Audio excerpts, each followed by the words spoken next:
is in the background at tonight's talk. All right, so it doesn't sound. It looks like the light isn't as bad as I thought it would be. Okay, so because it's really dim and dark in here for me, but it looks like it's pretty bright. It looks like the camera's doing a pretty good job. I'm gonna end up. I kind of had a long day, so I'm just now getting to a point where I can sit back and have something to eat for dinner and stuff like that. Uh, so how are you guys doing this evening? You guys having a good day? Let's see, we're halfway through the week now, so that means this is hump day. So what's up, Chris? So but yeah, the court case went off today. You kind of if you saw the short video that I put out there, um, that short video is kind of my response. I'm kind of a little upset that all I tried to contest it and say, look, man, I don't want that. I want him to be fully prosecuted. And they're like, no, this is what we're gonna do. It's already been decided, and you can't do anything about it. What's up, Occult? What's up, Beth? Um, all right. So it looks like we're getting people in here. That's good. But this is kind of what frustrates me about the process is like, if you are the victim and you're like, no, I don't want a plea deal. I want it to go full prosecution, win or lose. I want it to go full prosecution. And they didn't want to go that route. They wanted to take low hanging fruit. And um, let me get some of this started here real quick, and then I'll tell you kind of what happened in the courtroom because I did attend, and I did not. I made sure to say my piece, but they didn't really care. So I explained to him and started laying out the case that this was public, and all this other stuff, and he's like, well, do you have a problem with us sentencing today? And I'm like, no, I have a problem with the plea deal that you have. This is not a harsh enough penalty for what he did, and considering this and this and this and this, there should be much harsher penalties. And their response was like, well, just tell us how you're affected as the victim. It's like, dude, I almost wanted to say, I'm affected because you guys, I'm not even getting justice. This is just, backroom deals, everybody lining their pockets. That's what really makes me mad. Is that there is, if you, this is the message that they're sending, whether they realize it or not, whether it's direct or indirectly. This is the message that they're sending, and that message is they're not going to really do anything. Like if somebody commits a crime, there's really no incentive for them not to commit a crime. Why? Because for them, they're just going to get a slap on the wrist. They gave him a class 4 felony. Great. That means he may never be able to own a firearm, but he I don't know. I'm frustrated. I'm on my own little warpath because I think that they should have given much harsher penalties, especially considering it was done while I was on a live stream. That should have been the big thing that kind of that should have stepped up the penalties, because that and now I have to submit a form showing that how much money I lost from this process. I don't even know how to do that. Because like, how do you mark down pain and suffering and the debilitating part of what it is that you do? There's some things that you just can't put a dollar amount on. What's up, Tammy? He does his own. Does he own his lot or make payments? I make payments. It's owner finance, Tammy. If you want to know who I go through, who I bought my property from, down in the description, you'll see it under Stephanie. That's Stephanie at openairproperties.net. If you want to know how to get a piece of property, she does Arizona, Colorado, and Arkansas. So there's all kind, and each area has its own pros and cons, and that's why you want to reach out to her. So go to our website. I don't know if she has like a submit form. I just made a phone call, but I know it's East Coast time. It's kind of late for her. She probably won't pick up. But if you guys reach out to her, If you have any questions about the properties that she has after you've taken a look on her website, then I don't know. It should be. You guys know what to do. I mean, if you've never bought anything, so Bucknut, you're indeed a nut. What we got Bucknut here? I was gonna give you $10,000, but I'm afraid you won't live to spend it, so I didn't. Does that count as a loss? Um, that's an unrealized gain, and I mean they're even having a fight about that in the uh, the man in jail. No, he same thing. He was buying land from a local who sold it to him. But I don't think he has a contract in place. It was a handshake deal. That's from what I understand, but I'm not 100% sure. What's up, Carlos? Yeah. Well, the thing is, he'll be out in 3 months. He'll be out on July 23rd. So I was gonna give you $250,000 for your land, but the neighborhood has gone to shit. I love you, Bucknut. You're amazing. Um, but it just I don't know what else to do on this other than like I called the FBI and asked them like what's the process, what do I do, how do I escalate this because this should be prosecuted under a federal crime, um, and they're like, well, you need to contact this office because they're closest to you. And so I called it, but it rang endlessly. So I will try first thing in the morning again, um, and see what happens.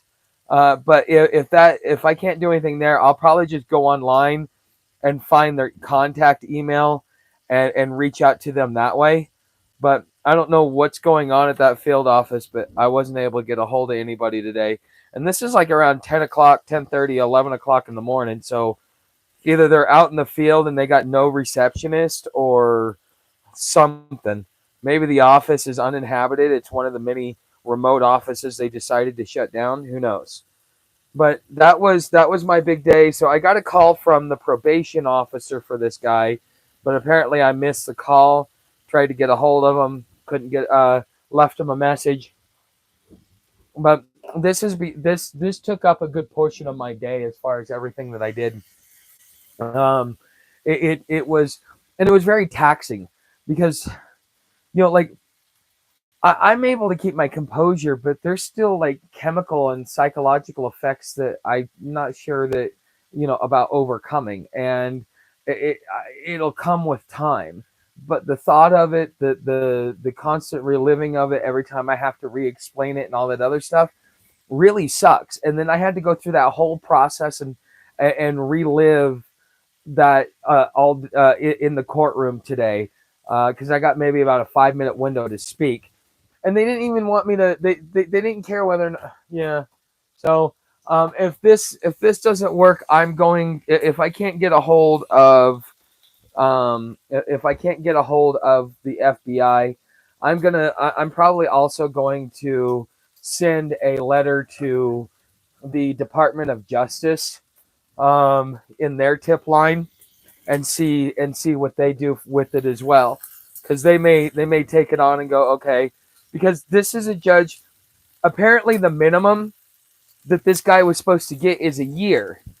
So I heard him right the first time, and then he corrected himself and says, no, maximum is a year. It's like, no, you just said minimum was a year, maximum was 3.5 years, and they gave him 3 months and 4 years probation. So they didn't even follow the minimum sentencing guidelines because of this plea deal. Like, I don't get it.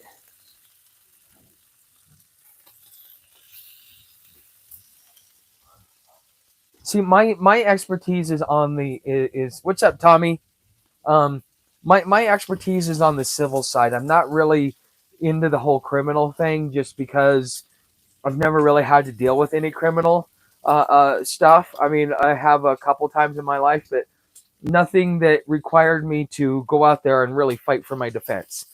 And so, I'm not really as well versed on the criminal side. I know the process, but trying to initiate that process is the hard part.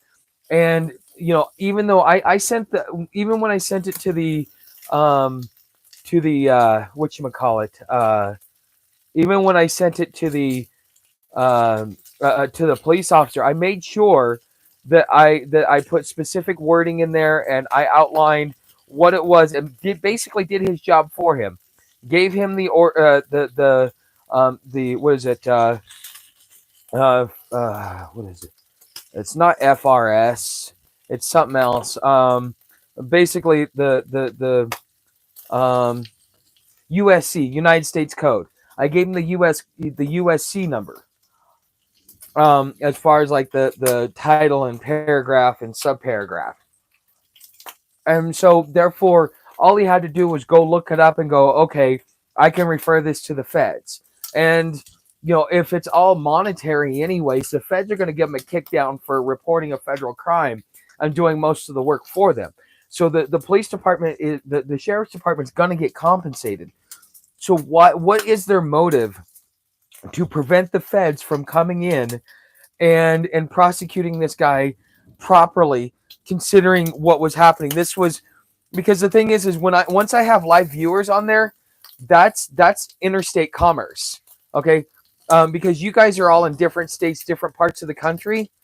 If you really wanted to fight jurisdictional boundaries, you would fight it under interstate commerce.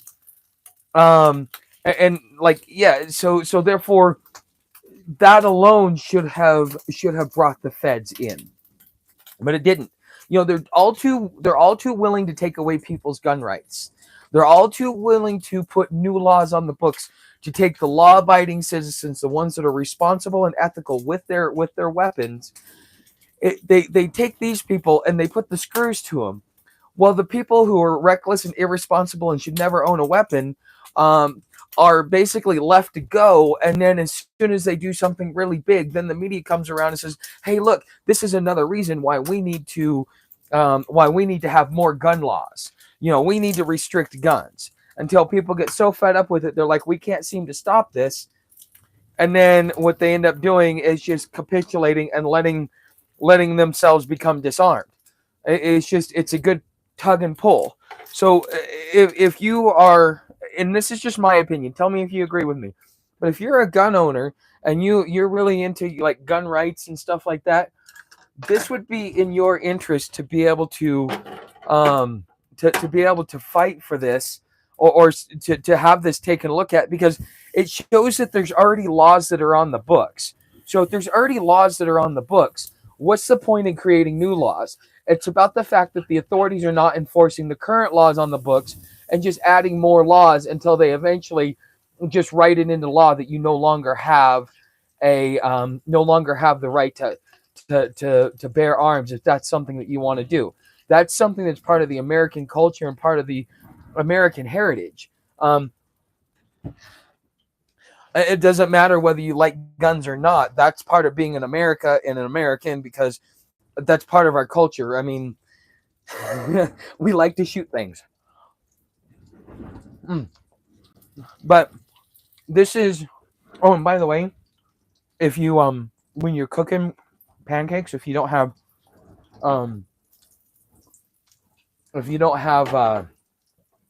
any syrup right after the baking grease, or right after you're done cooking the bacon, if you throw the pancakes in there, it makes them so good, because they become all nice and crispy, and therefore you don't miss having the syrup, because the bacon grease makes up for it in flavor. And yeah, just kind of let it get soaked up and let it fry the edges, get some little crispiness in there. Throw a couple of eggs on it, and then we should be done and ready to eat. All right, bam. Okay, the people who should not supposed to have guns or get guns anyway, no matter what the law is. The people who, yes, but the thing is Invisible Man, it's not even just about that. It's okay, they found a man that had a gun and did something that he was not supposed to do. Legally, he broke the law. So they have so many laws on the books that they could basically put this guy away for 20 years with the amount of laws that are already on the books.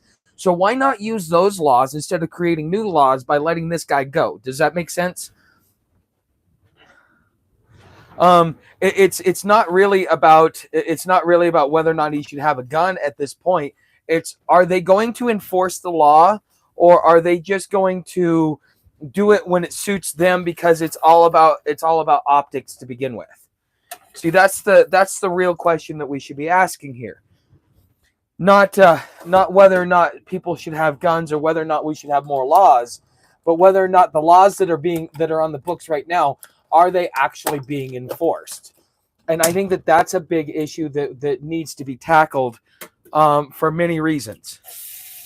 Just because, well, the main reason is just for this case, because again, there's so many laws on the books that if you wanted to send somebody away, and then what does it become? It becomes an example. See, we have this thing that happened over here. Now we've got jurisprudence, or we've already had a decision on this. So therefore, any future court case gets to use this as precedence. It's like, okay, if this happens, when this with this, So for instance, I was having a live stream. Does it affect interstate commerce? Stuff like that. Is it governed under federal jurisdiction because of that? And so therefore the feds charge. When do the states lose the right to charge because the federal crime is something more heinous? This becomes a debate that we have, instead of, do we need to have bump stock bans, or do we need to have this ban or that ban and stuff like that? It should be dictating what's already on the books. And we're too busy adding new stuff that we just don't want to even put anything, that we're not even enforcing what's there.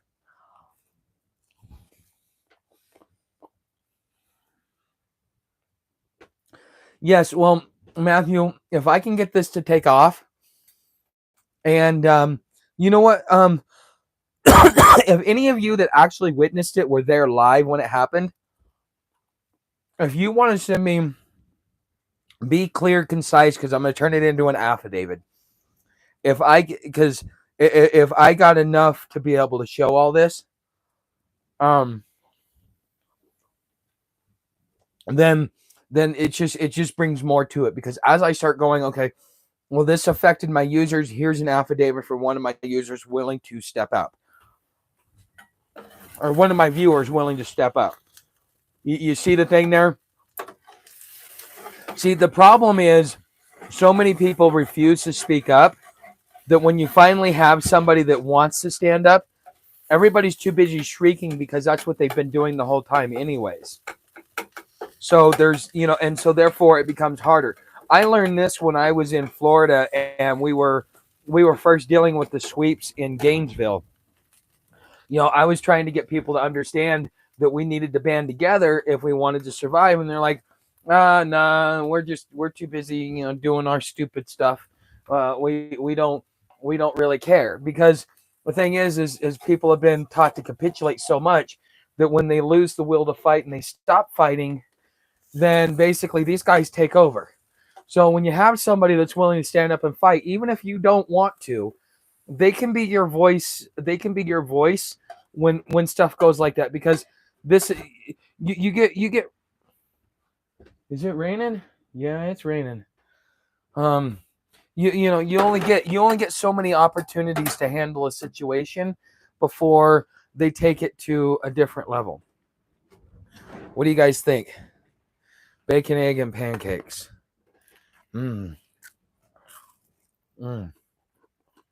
Crunchy.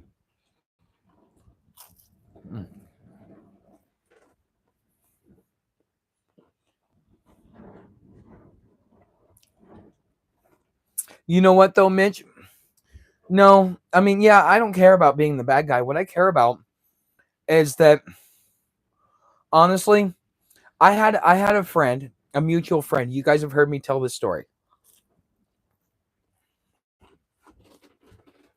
My best friend and I, it's one of his close friends, and I got introduced to him. So we got to know each other real well.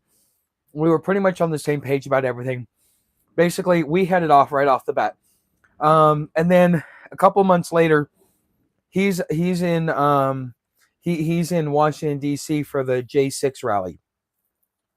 From what I understand, this guy, he never even went inside the Capitol building. He was on the lawn. He was picked up by authorities, and he was taken to a gray site, not a black site, a gray site. Okay, he was taken to a gray site, and in this gray site, an American citizen was being tortured as a political prisoner. Okay, and that's perfectly okay. That's legal. They can go in there and they can do that. But then you've got somebody who's committed an actual crime, because our mutual friend, when he got out, when my friend was able to get him out of the detainment center after finding out where he was, um, you know, the guy ends up cutting out his tongue because he was tortured. Okay, that's how badly he was tortured. I mean, how badly would you have to be tortured over the course of a year and a half, almost 2 years, for you to do something like that? Okay, think about it from that perspective. And then that guy who was using his lawful right was criminalized for political reasons, and therefore he paid the price. Okay, the same thing. I'm doing something that I have the legal right to do. And so therefore, instead of actually enforcing the law and protecting my rights, which is what the government's responsibility is, okay, that's not the government's responsibility. That's the judicial system's responsibility, is to protect me on at that sense. So with that being said, what that means is that they failed to do their duty, and I'm going to hold them accountable as best as I can. But the thing is, the system's so broken, it doesn't matter if I follow process. It doesn't matter if I do everything. If they just decide, well, it's just not politically right for us at this point in time, it's no longer about justice. It's about politics. And that's really what this is because if it was about justice, they would have referred it to the feds because of all of the factors in the case that I gave them that would compel them to send it off to the feds. Instead, they chose to keep it local. What, for local money, local funding? Judge hasn't, I don't know what the problem is. But what I do know is that this should have been referred off to the feds just because of the way I worded my letter, especially when I presented my evidence after, because they got to see it.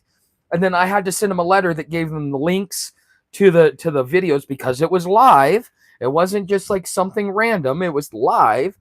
Okay. And I had to show the timestamps, what happened, and then I set the other two pieces to show what happened after, and then after that, because it was a whole day ordeal. And what ends up happening is, and I said, look, this was a public thing. This was like being in the public square. The laws are geared this way. This is how I would like this. This is what I would like to have done. As a victim, I get that right. And they strip me of that right. Okay. Not only are they not protecting my rights, but they're stripping my rights. So it's not about whether or not you have anything to gain. The thing you have to gain, and this is why the system has gotten out of whack, is because people are like, I have nothing to gain from it, not realizing that enforcing your rights is the most valuable thing you have to gain from stepping up and sounding off. Hold on. Okay.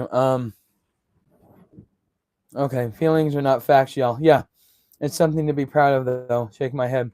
Your feelings are not facts. All I said was being a gun owner is nothing to be proud of, and he got No, if you're a gun owner, it's neither. I mean, if you want to be proud of it, be proud of it. But it's neither here nor there. It's part of the American culture. You think having a gun makes you a big dude? Well, the guy next door has one, and the guy next door to him has one too. So it's like, who's got the biggest truck?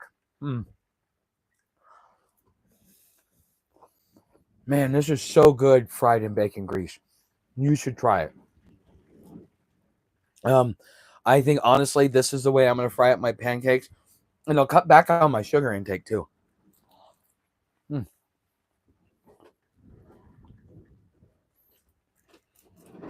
You ready for your tax?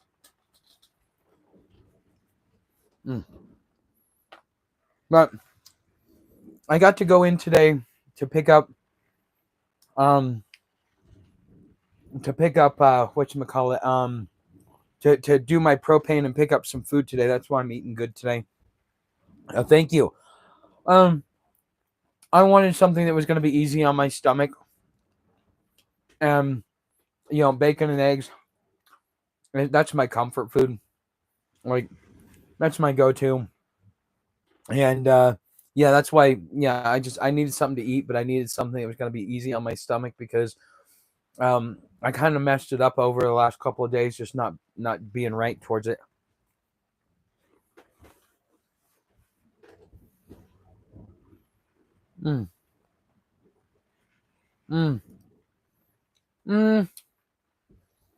Money, no. Time. What? Okay. Let me ask you guys a question. I'm going to ask you, the audience. How valuable is a right? Okay. That's the first question. How valuable is a right? Tell me in the comments, because everybody has their own price. What is your price to give up your right? Is it comfort? Is it convenience? Is it what is your threshold to where you're like, okay, this is enough, I'm willing to let my rights be violated? What is it that has to be given to you for something like that? I mean, is it priceless? Is it worth $1 million? Is it worth $5? Is it worth a $10 million? Okay. And so when it comes to enforcing a right, what is a right? Where does a right come from? What are rights in the first place? And the best way I've heard a right being explained is this: why does a man on a desert island has no rights? Why does a man on a desert island have no rights? That is the big question. It's $1 million question. It's meant to be more interactive, but I'm just going to give you the answer. The thing is to have a right means you have a duty and obligation. If you only have a duty and obligation to yourself, you have no rights. But once another person comes in, you have a duty and obligation to respect their right of, let's say, free speech, in the same way that they have a duty and obligation to respect your right, your ability to speak freely. So therefore, it becomes agreed upon by two or more parties. At that point in time, it becomes a right because we all agree that this is our set of rules. This is what we consider fair. This is what we've agreed on is fair. And if we're not going to be fair, then the system is broken. Okay, so we have the first 10 amendments to the Constitution. Those first 10 amendments to the Constitution, what do they mean? They mean these are rules of fairness. You cannot censor what I say. You cannot censor what I think. You cannot compel me to do anything without my consent. You cannot try me twice or compel me to testify against myself. These are things that we would think is common sense, but the government, without if the Constitution had been ratified in 1787 without the conditional acceptance of the Bill of Rights, all of that stuff would have been taken away from us a lot longer ago, a long time ago. Okay, so I was watching. Okay, welcome back. I don't know if you got out. I could shoot you off. Couple clicks. Smokers. Depends on right restrictions. Okay, so we need to give these people a voice so they can fix themselves. But so as a person, when you say my rights are priceless and my rights come from an agreed upon set of rules that we all agree is fair, I can't tell you what to say. You can't tell me what to say. I can't take away your right to defend yourself. You can't take away my right to defend myself. However, the state of Oregon has taken away your right to defend yourself. So wrap your head around that, right? Because it's whatever laws that they want to enforce at that point in time.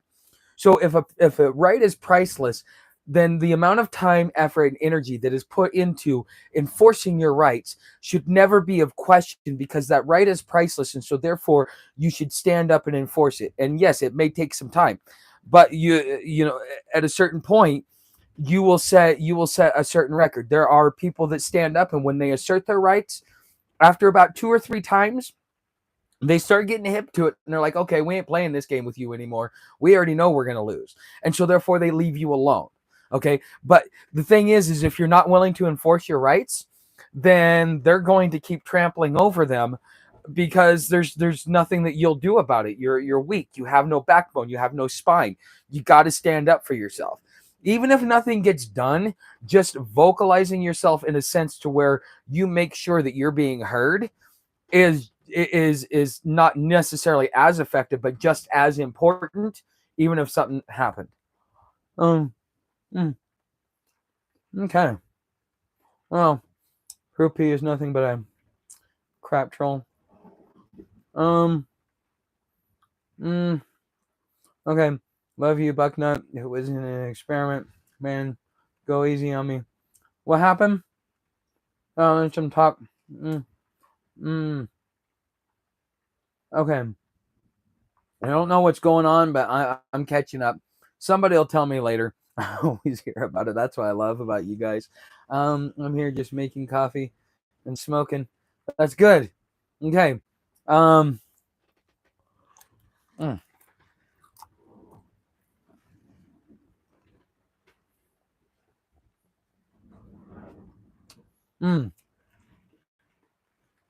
Who is it that's making accounts? You do is more than one account. Oh yeah, lots of people do it. You realize I've got 4 accounts. No, they're all tied to different channels because you got to keep them separate. But I got 4. Only rule about trolling is be funny. Yes, that is true. Be funny, be entertaining. Or who? Okay, who here has seen Heartbreak Ridge? Type 1 if you've seen Heartbreak Ridge.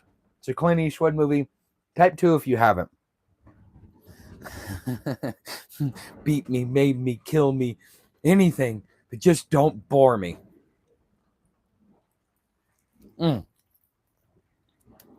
Okay, so Invisible Man. The Gunny, which is who Clint Eastwood is playing. It's a history movie, about Grenada.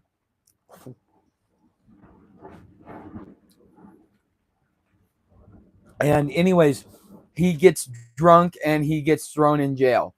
And this guy, this big old black dude, comes up to him like he's trying to intimidate him. And he's like, beat me, made me, this, that, the other, but whatever you do, just don't bore me. And so, it's kind of like that type of thing here. How's Signal holding up, guys?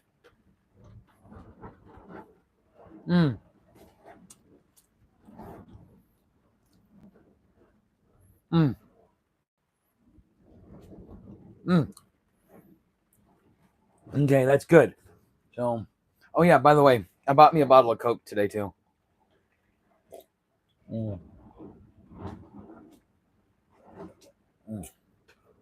Nothing like a Coke and a toke, right, guys? Okay, all clear. That's good. Okay, 5x5. All right, that's good. Because the winds are raging. Let me see if I can show you. Hold on. Let's see if I can zoom. Okay. No, it won't show it. I'm Gen X. I can't be offended, so trolling doesn't work on me. The internet isn't a real place, in my honest opinion. It's a playground for degenerates.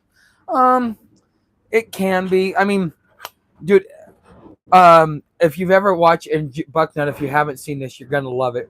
Go listen to the soundtrack of Avenue Q. It's basically adult Muppets, and Cookie Monster sings a song that's called "The Internet Is for Porn," and yeah, you should definitely look into that. All right, I can hold off until after. I got enough food in me now. The dog's sitting here waiting. She's like, you should see the puddle that she's put on my steps from all the drooling that she does. You should watch it. Pay the store more money. Now dollar store And some stuff is $9. True wisdom already at your age. Okay. Invisible, yes. Dollar store is quickly turning into drop a 20 store. I know. I spent like $40 today.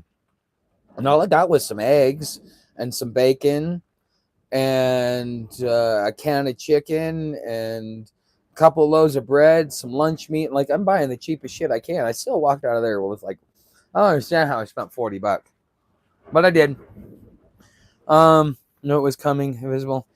Yeah, they're saying right now, this week is when the cargo ships, the first wave of cargo ships coming from China, will be coming from China will be what's it called? Will be hitting the port of LA, and they're already saying that it's just like they're not calling it a ghost town, but they're saying that it's definitely noticeable that about 60% of the container ships coming in from China, out of the 50% imports that we do from them, um, that is down significantly, and they're already starting to notice the effects. Now, from what I understand, is that a lot of these businesses that relied on the supply chain from China front loaded a lot of stuff. That's why we had good numbers in the first quarter, because everybody was planning for Liberation Day or whatever he calls it. And so therefore, we have about, they say, about 6 or 7 weeks, maybe 8 weeks worth of supplies. Now, food wise, we're good as long as we don't export our food in order to make money, because we're going to need to feed our people. If we are the breadbasket of the world, this is about time where we're going to have to start, redesigning the way that we grow our crops, because in order to be able to feed our people, they're going to have to change the whole way the crop system works. So what do you guys think? We're about 4 to 6 weeks from noticeable shortages. Yes, it's not even bad yet. Wait till a loaf of $20. Wow. Okay. It's perfect time to garden. Yeah. Hey, if any of you guys want to send me some seeds, like some heirloom seeds, I'd like some bell peppers, some garlic, maybe some potatoes, something along those lines. Stuff that I can eat or that I can make into, like if I've got tomatoes, I can make my own tomato sauce and just buy some pasta. But now I have, things like that. I don't know. If any of you guys got any seeds, send me an email, friartuck@hobotuck.com.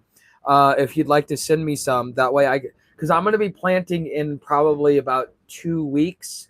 I get paid on the 21st. And so I'm gonna go down and buy me about 10 bags of the whatchamacallit, of the Miracle Grow soil, so that I can fill up my flower bed and get some stuff going. But I'm also probably gonna have to figure out a way to put a mini fence up around there. Otherwise, the cows are gonna come in and eat it. Either that, or I got to put Sam out near the garden to keep the cows away from it. Along one thing I'd recommend for the desert area is called shade cloth. Yeah, my old man does that for his plant. Southern exposure seed exchange. Okay. Potatoes are grown from potatoes, not seeds. Yeah, I realized that as I was saying it, Bucknut.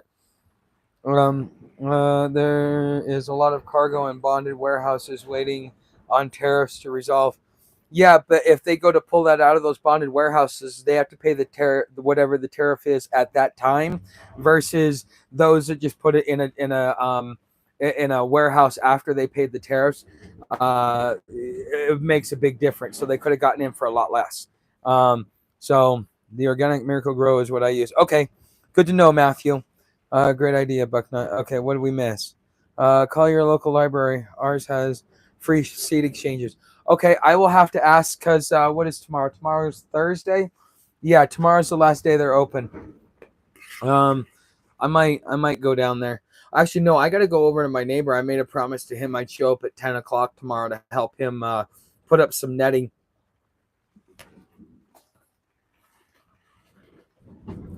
The birds like to come in Hold on, dog. Let me give you some. Hold on, guys.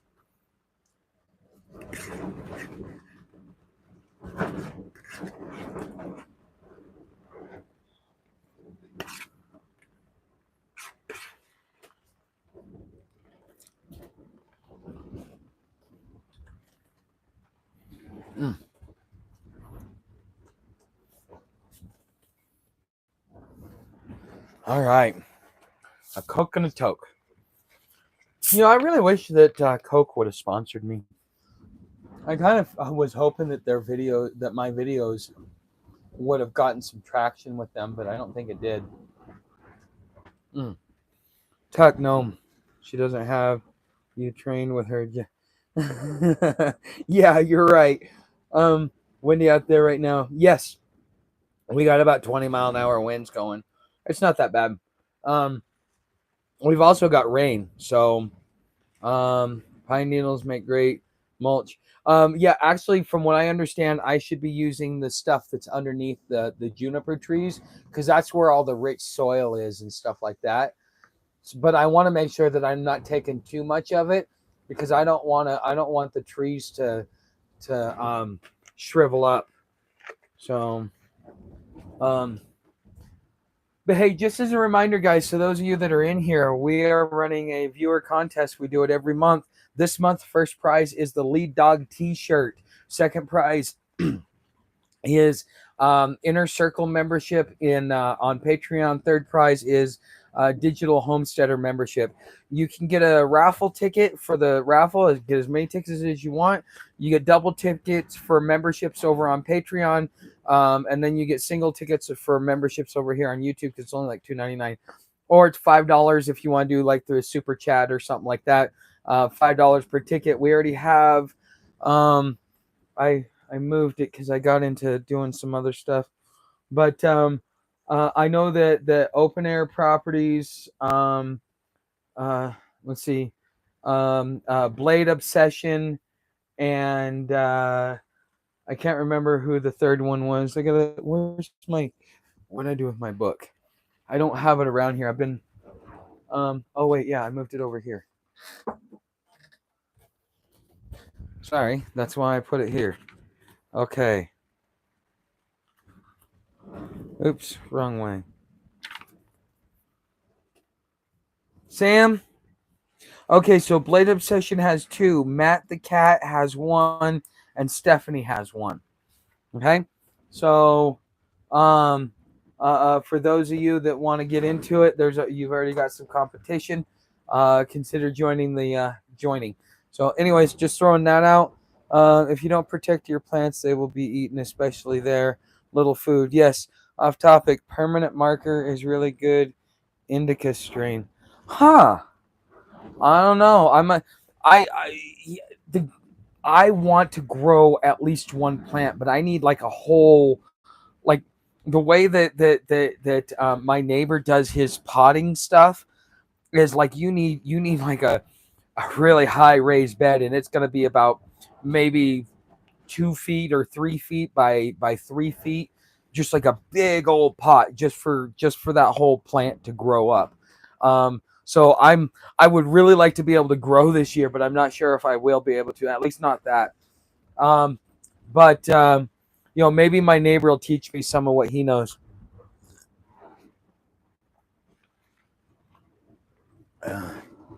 Because I mean, that way I can be self-sufficient. I don't mind, going and paying for it, but if I can grow it myself, it's always. Sorry, Tuck, I didn't have money to spare. At the moment, jobs are non-existent. No worries, Chris. Have you tried Shift Smart? SHIFTSMART. Shift Smart. Okay, just like in the spelling bee. Shift Smart. A worm farm is a great way to improve soil. Okay. My grow book says a 20-gallon grow bag works great for a single plant. Well, yeah, but that's 20 gallons. That's pretty big. It's called weed for a reason. It grows very easily. Literally throw some seeds down, cover up with dirt, and keep it watered. Yes. Okay, I missed what Mitch said here. Okay, yeah. Okay, I saw that. Okay.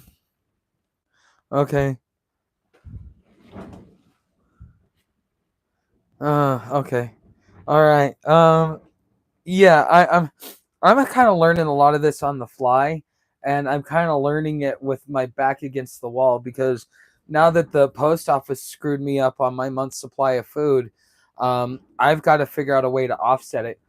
So one thing that I want to see about doing is I need to figure out I could take apart this I could take apart I need a hammer though.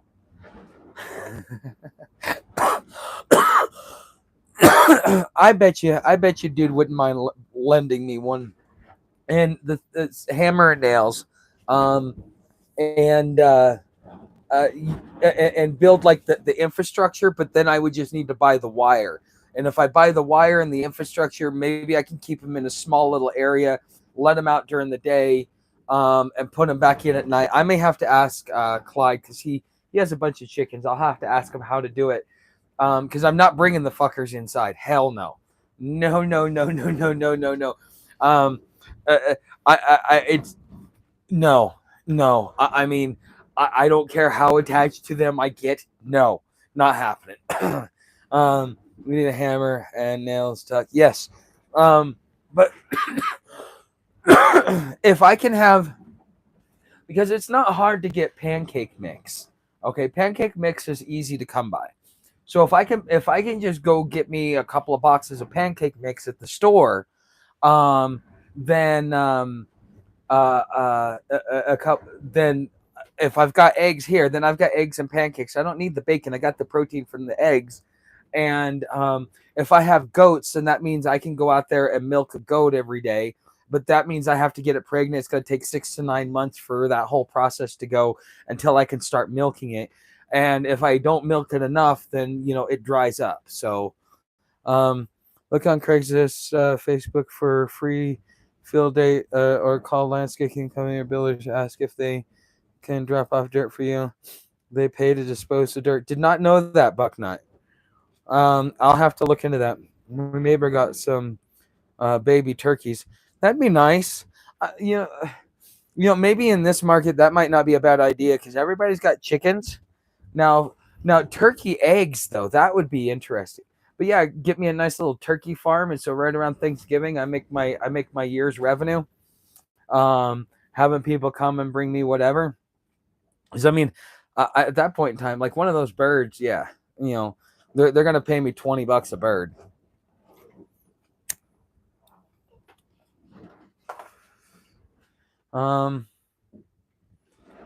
Following me last week, it was crazy. Wow. Okay. I'll definitely do something like that. So let me ask you guys this. Now my days aren't always this event filled, and I don't have. Sometimes I don't always have a lot to talk about. The price per pound is great. Well, yeah. That might be something to consider. As with the price per pound, but I'm going to sell it to them alive. They've got to clean it, skin it, do their whole damn thing themselves. I'm not going to do that. Just because of laws and stuff like that is just an easy deterrent. Because if they get sick off of something that I give them versus me just giving them a bird and letting them clean it themselves, I'm in less trouble with that. Because you can sell livestock back and forth without any issue. It's when you start trying to sell the finished products, such as a turkey or a chicken or a cow or something like that. What's up, Matt? So, and by the way, Matt, you've got one entry in this month's raffle. By the way, So, and just so you know, first prize is a lead dog T-shirt. So, anybody want the lead dog T-shirt? You should probably buy some raffle tickets. Bucknut, there's a lot of the trees yonder in Tuckland.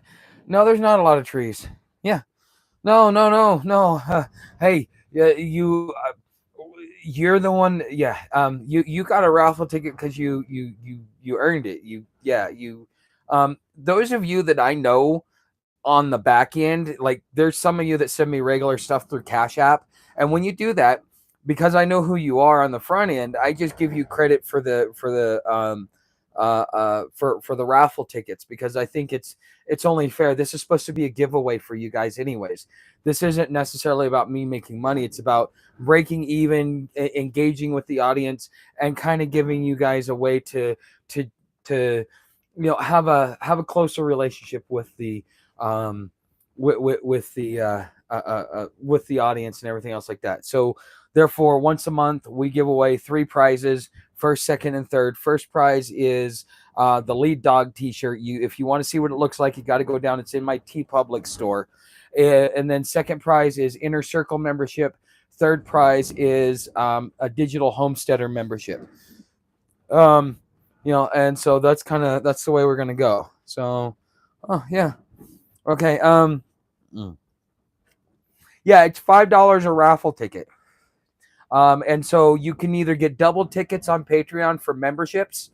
So like if you do the digital or the Rebel Watcher, that's $5, but you get 2 tickets for it. So you get double tickets over on Patreon. So if you want more tickets, that's how you stack up tickets. I'm saying I want the logs. Just an idea. Help with someone else with good for firewood sourcing too. Droppings. Oh wait, hold on. I'm lost here. Rabbits, they grow fast, take up little room, and breed like rabbits. Okay, that wouldn't be half bad. Oops. Bucknut, there's not a lot of trees out yonder in Tuckle. Okay. Actually, I can. There are certain spots where you can pay for a a permit and go out and scavenge. You're not cutting down trees, but you're scavenging like all the broken down wind stuff, because there's winds going through here all the time. The trees fall down, and so this is a way to keep the forest clean and managed, while also allowing people to have firewood, because this is a poor area. If you live in an off-grid area, you should expect it to be poor. Not only is the people around you going to be poor, but you might be poor too.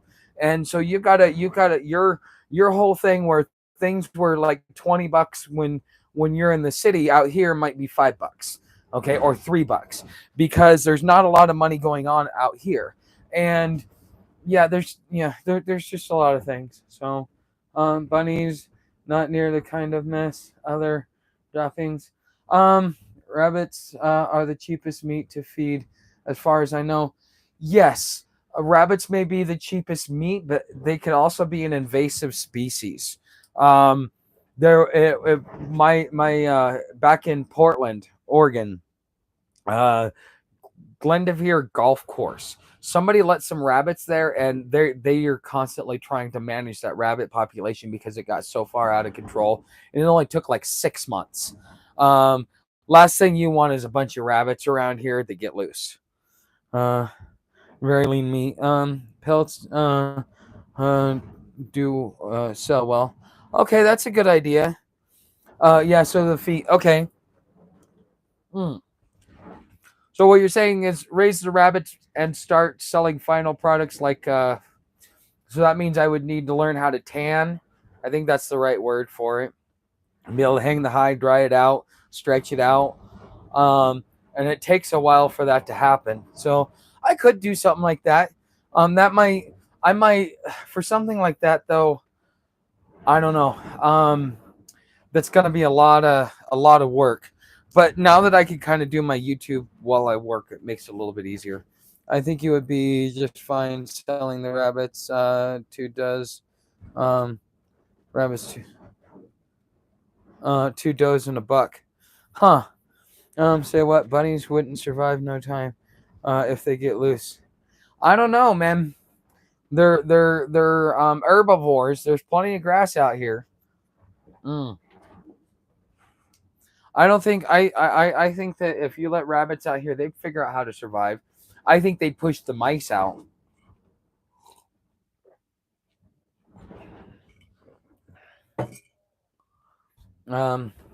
Hawks talk. Can't go wrong with chickens. Yeah. Brain tan, the hide, all natural. It's not that hard. Okay. Say what? Okay. I'm gonna. Okay, so I have to figure out a direction to go on that, because that's gonna be Okay, so when you start thinking about yourself as a trade moving forward, okay, so I buy some bunnies, I do that. Now I got to market it, sell it, stuff like that. That'll probably be the easy part. The skinning and processing the meat and stuff like that, probably giving it away to neighbors because I won't be able to keep very much of it, not unless I'm like, yeah, I don't know. And then just like that whole process, that'll be interesting. But the thing is that would be a good trade to have, is to be able to do is to be able to stretch a hide, because out here with all the different animals I'd probably drum up quite a bit of side business, and because people are trying to turn it into rugs or turn it into something else that will keep them warm during the winter, especially if society breaks down and the supply chain breaks down. That might actually be a really good thing that would save my butt in a pinch if I needed to have funds, let's say, to buy food or whatever.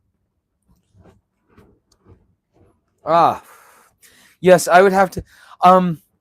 Yeah, I would have to. I'd probably have to find one of you guys that are subscribers that would be willing to like give me a call and walk me through the process, step by step. Because like, yeah, I can watch it on video, but for some reason it doesn't necessarily always apply. Versus when I do it, therefore I understand the mistakes and I can tailor it to the situation I'm in, versus the situation that is portrayed on a video, which is like a pristine environment. I'm not in a pristine environment. I'm gonna have to figure out how to do this down and dirty. Um, why do you say that, Chris? Rabbit is great food. Okay. Hides not my skin. Okay. How about watching? Okay. Um, if I were Tuck, I'd do hydroponic garden with tilapia in the water, growing veggies, no need for soil. Then I'd have 3 to 4 hens, a rooster, a few rabbits, and would be good for you. Okay. Sorry, laughing at my own jokes. Fertilizer and grow additional plants. Hold on, let me take a screenshot of that. Hold on. Okay, that's just gonna go off to the side until. Okay, silly Beth. Okay, because you want to, because yeah, Bucknut, yeah. I'll try and apply that. I expect me to reach out and ask questions. Mm. Okay. They look and behave like pets. I have a hard enough time with Sam. I'm not okay because I've had to learn to be detached in my life. I'm attached to Sam because we've just been through a lot, and yeah, there's just we got history. She built a bond with me over time. Having a rabbit that might be around for a couple of months while it grows up and then taking it out, that ain't gonna bother me because I'm not. I respect nature, but I don't look at nature as above me. We're the highest of all beings in nature. So therefore, as part of our dominion, we have certain, duties and responsibilities. To be a caretaker for the animals is one thing, but we also need to process them for our own needs. That's why they're here. Otherwise, what's the point of having them? What's the point of needing clothes if the animals, if you're not supposed to use the animals to provide you with those clothes? You know what I mean? May as well eat the livestock uh out of instinct. Maybe. I know you don't like fish, but fish shit in the water. Yes, I know. And plants make fish great. Yes, I know. I worked with some guys that boiled down some fish bone. They put it over an open fire. Yeah. And that I can do it outside. I won't boil the fish inside. I'll have to do it outside on an open pit. That will be my. I can do, because then I have the air to dissipate it. But yeah, you're right, Bucknut. I hate the smell of fish. Mm, well, more like right now, broke Tuck trying to be farmer Tuck. So let's see, Rancher Tuck. Okay, but anyways, So this new format that I'm doing, it seems like there's a lot more interactions, a lot more people are liking it. We're keeping a lot more retention. What do you guys think? Type 1 if you think that this is perfect. Type 2 if you think I'm probably still going to have to kind of redirect it. Do you like this or not? 1 if you like it, 2 if you think there's still some tweaks I need to make to it. But so in the mornings we do coffee with Tuck. In the evenings we do the morning the talk and stuff like that. One thing at a time. Yes. Okay. Chief's kiss. Chef's kiss. Okay. 1. Okay. I'd imagine not a lot of fresh fish by you. Maybe it would be really popular for barter. Um, I could also get it imported, especially if I do a trade. Like, so my neighbor, he has a vehicle. If I say, if you could bring me some fish, I'll boil it down. I'll share some of the fertilizer with you. If you pick up the fish, send him with the money. He just brings it back to me, and I'm good. Therefore, he gets something out of it. I get something out of it, and it's a trade. Because, crap. So like something that I did today, and I don't think my neighbor really understands me at this point with this. But one thing that most people don't realize about me is that I realize nothing is free. Whether you guys put something in my tip jar or get a membership, it's because you find value in it. There is a reward in it for you in some way, whether it's just knowing that you're supporting the channel, or because you like the content, and so therefore that's a reason why you want to go over there. There's many reasons why people do that. So nothing is ever really free. So he gave me a ride today. And he asked me, hey, you got a couple cigarettes? I'm like, or you got a cigarette? I says, no, when we get to the store though, I was going to buy a pack anyways. I'll give you some cigarettes then. So I went in. I didn't just buy me a pack. I bought him a pack too, because he gave me a ride. I couldn't get cash out because it's hard to get cash out here. So I was able to give him something else in trade. He turned it down, took a couple of cigarettes. But the thing is, when you're dealing with people, especially if you want to keep positive relationships, you should understand that there's still a transaction to be had in the whole process. That transaction to be had in the whole process is that, okay, so for example, I know he likes to smoke, but he doesn't smoke very often, but every once in a while he likes to cheat and have a cigarette. Okay, that's fine. Here's a pack. So whenever, because I appreciate the ride, I don't have cash to give you, but I can use my debit card and buy you something. And so I thought buying him something like that would be good as a way to be able to say thank you.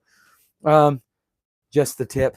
Okay. So we've got, let me add Bucknut to the, where did my, there we go. Let me add Bucknut before I forget. Okay. So, Bucknut 1. Okay, perfect. All right. I like having to write it down and stuff like that. So, let's see here. Building water collection using those rocks and big cisterns would be great start. Yes, there's a lot of stuff that I gotta do. Well, keep it like this. Okay, so you guys like this format better. Okay, now the video that I put out today. Okay, so I gotta have my live stream format, and then I've got to have my video format. Okay, what did you guys think about the video that I put out today, showing off my trailer and kind of showing you guys like the things that need to be done in the project? Did you like it or did you not? Type 1 if you liked it. Type 2 if you think I should change the format. So 1 if you like it, 2 if you didn't. So building water collection, keep it like this. Got 5 on it. Yeah, Mitch, first thing I do is water collection. Okay, 1, 1, 1. Okay. This is the best. Okay, so therefore it looks like I've got my audience happy. I should see the views trickle in. Something that had to be reminded of me is that what I'm doing is much bigger than views. just because of some of the relationships I have with people behind the scenes that kind of give me a deeper understanding of what you guys, my core group, are really goes on in your head, why you hear, what attracts you here and stuff like that. You guys are my core foundation. Because you guys make sure that I keep, you guys are my reason to keep doing this. But anyways, I just, I want to make sure that we start attracting more people like you guys, but I got to figure out which way to go, because you guys, I'm still going to do the history thing. That's my thing. Even if nobody watches it, nobody likes it, I'm okay with it. It's something that I like to do. And I know that there are a few people in here that like my history as well. And so therefore I'm going to keep doing it. That's more like, as I do everything, yes, I love working around and building up my land, and I hope you guys can see the vision that I have for this land over the next few years. But I still love history. That is, I was the kid in history class that would read 5 or 6 chapters ahead, because I knew that we would never get enough.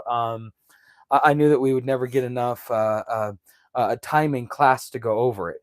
And what really sold me on history was, I think it was during my 7th grade class, maybe my 8th grade class. We did a mock trial of a post-Civil War tribunal.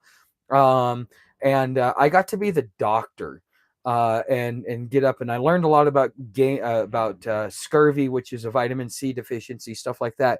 But going through that mock trial and getting to actually live and reenact a piece of history, like, I hope one day I get an opportunity to go to one of these historical battle enactments. Even if I don't get to participate, I just want to watch, because that is really what drew me to history, and that's what made it my passion, especially, understanding the Civil War the way I did when I was a kid. I was a kid making smart ass comments under his breath. I know, hard to believe. Yeah, no, yeah, that's real hard to believe, Bucknut. Yeah, I know. Wow. Okay. So, okay. One liked a lot. Okay. All right. So, it looks like we've got a lot of good stuff going. It looks like you guys are happy. Okay, so I'm gonna for the weekends are gonna be mine. So if I want to catch up on stuff as far as live streams go, but I'm gonna try it at first. I'm gonna try it and see if it doesn't run me into the ground. Okay, but it shouldn't. Because I always like to tinker throughout the day. So as I'm tinkering throughout the day, I'll be able to film content and stuff like that around it. So I work pretty much 7 days a week anyways. I just, I need days off from content so that I can rest my brain and my vocal cords. But that's why I go out there, I'm quiet, and I can just sit there and dig up rocks and pick them up and move them and kind of exert myself a little bit. But anyways, let's see here. Bucknut, I've never guessed. I participated in a mock trial. What'd you think, Mitch? Did that get you into history, or did you not care? Because I loved my mock trial.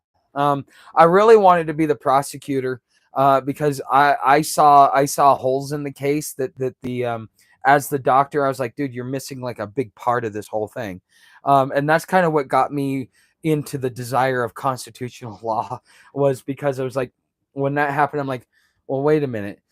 No, you could have actually like put the screws to these people, because this and this and this and this, and they left so much stuff out that they just focused on.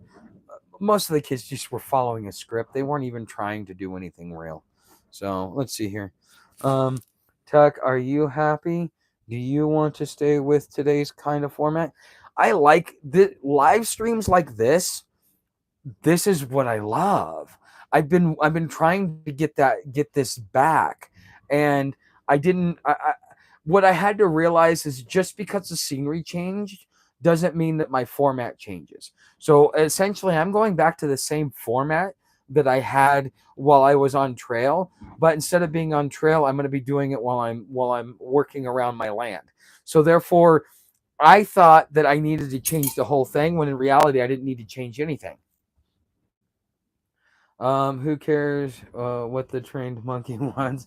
Dance monkey, entertain us. You know what? Yeah, you're right. Yes, Tuck. Um, do what makes you happy. Planet, Rockness, Tuck's Gym. Okay, it wasn't about history. Uh, uh, it was done to see if they wanted to go to court. It was paid by a law group. Huh. Interesting. Huh. Um. So let's see. We got that. We got Bucknut. What is that, Bucknut? Is that a light? Oh, okay. Dance, dance, dance like nobody's watching. Yeah. No, I'm. You know, when I was a kid, that was one of the things that me and my mother used to do a lot. I miss it, but my mom was the only person I could dance with. We'd turn on country music, clear out the living room floor, and we'd probably sit there and dance for like 2 or 3 hours, just having a good old blast. But my mom kept telling me I was too stiff. I needed to loosen up, you know, and so I never really got into dancing, although I did enjoy it. Mm. It's a monkey. Well, at least I'm not a gorilla. Mm. Okay. Monkey business. Yeah, monkeys. Uh, yeah. Who who who was in school? Bucknut, you were probably in high school when the Beastie Boys came out with that, huh? Because I was in like 8th grade or so. You were probably in high school or out of high school when that happened. Mm. So all right, let's see here. Monkey business. Hey, hey, hey, where are the monkeys? Oh yeah, it's not that's a '70s band, isn't it? Mm. I was in the 8th grade. Oh wow, yeah, you're about the same age as me then, Occult. Brass monkey, that funky monkey. Yep, yeah, that was. Yeah, there was a that we used to call them the Bash Brothers. They were our center and left guard, and I was the left tackle. And yeah, those guys they loved the Beastie Boys. Um, yeah, total rockers. They were the coolest. They were the coolest tandem. Um, Alex was I can't. He was like he was Middle Eastern, but I know that our other friend, I can't remember what his name. He was Palestinian, and two of the coolest people I ever met. I still think about them, like when I think about my memories from school and all the good stuff. Yeah, those were days. Um, Great tunes of yesteryear. I graduated in 1984. Shit. Wow, Mitch. Fucking, I was 3 years old. I'm 46, Chuck. I think we're about to. Yeah, you're a couple years older than me. Mm. So, but looks like we're doing pretty good tonight. All right, but okay, guys, we got a couple minutes until I'm gonna close up. We're coming up on about an hour and 15 minutes. Well, I don't even know what my battery's at. It's mandatory that you participate in fisticuffs for the right to party. Yeah, you gotta fight for your right to party. Yeah, man, those were the days. Who ever heard of Bloodhound Gang? That's another one. Bloodhound Gang. Their most famous song was Fire, Water, Burn. The roof, the roof, the roof is on fire. That was my favorite one though was why is everybody picking on me? And so the whole song, because you look like Chewbacca. Just face it, Monkey Boy. Nobody likes you. So, yeah. So, yes, and a little known band that became one of my favorites. They're known for Jenny Says, Cowboy Mouth. My next one of my favorite songs for a long time when I was kind of done with a woman, I would send her that song, New Orleans, because basically saying, yeah, my heart's in New Orleans. I'm packing up. I'm leaving. My heart's somewhere else, not with you. You were doing the robot dance, Tuck, Mr. Roboto.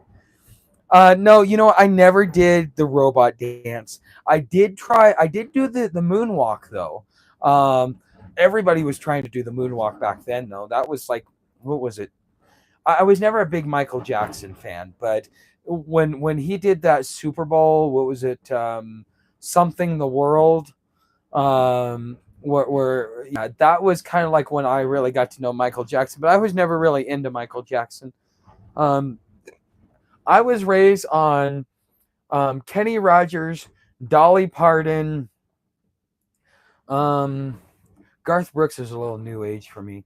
Oh, the Judds. Oh, I bought my mom birthday ticket, birthday tickets to the Judds reunion when mom came back. Yeah, I was supposed to go with her, but they changed my schedule last minute, and I had to work. And Faith Hill was there, and my mom's boyfriend got to go with him, or go with her in my place. And yeah, he was a total rocker. But as soon as he found Faith Hill, he fell in love with her and became a country dude. It's kind of funny. I've got the smile button from Green Jello tattooed on me. Oh wow. You don't get into Michael Jackson. Michael Jackson gets into you. Yeah, yeah. That's about right. Okay, so all right. Green chili. Um, okay. Oh yes, and don't forget, yes, kiss me where it smells funny. I'm thinking holy or no, I'm thinking holy mackerel, and she's thinking no, she's thinking holy mackerel, and I'm thinking tuna on the side. She grabs me by the ears and says, "Kiss me where it smells funny." Boys pants half off. Yeah. Oh, um, yeah. There's some. They had. Uh, yeah, they had. Yeah. Well, I don't know. Back then, that was the thing.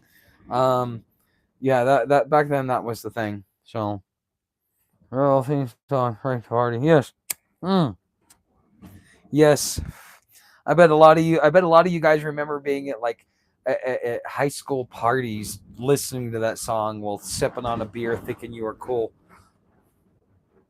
Um, okay, guys. So we're gonna go ahead and we're gonna close this out. All right. So I want to say thank you for being here. I want to say if you haven't subscribed, subscribe.